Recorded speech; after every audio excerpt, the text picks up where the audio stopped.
in Bangladesh. The most surprising aspect of that was আজ জহির রায়হানের জন্মবার্ষিকী।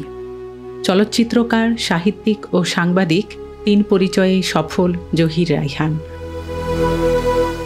আজ 19 আগস্ট তার 90তম জন্মদিন। 1971 সালের 16 ডিসেম্বর বাংলাদেশের স্বাধীনতা পাওয়ার পরের মাসে ভাই শহীদুল্লাহ কায়সারকে মিরপুরে খুঁজতে গিয়ে আর ফিরে আসেননি তিনি।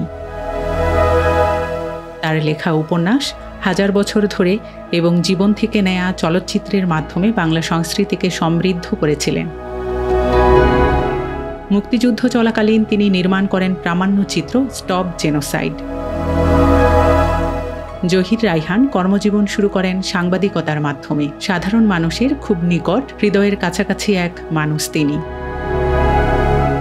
হাজার হাজার ধরে ছুটে চলা এক ফাল্গুন, বরফ গলা নদী আন্দোলনে সর্বদা অনুপ্রেরণা জুগিয়েছে তার সাহিত্য। সবশেষ জুলাই আন্দোলনেও কত শতবার প্রতিধ্বনিত হয়েছে, আসছে ফাল্গুনে আমরা দ্বিগুণ হব।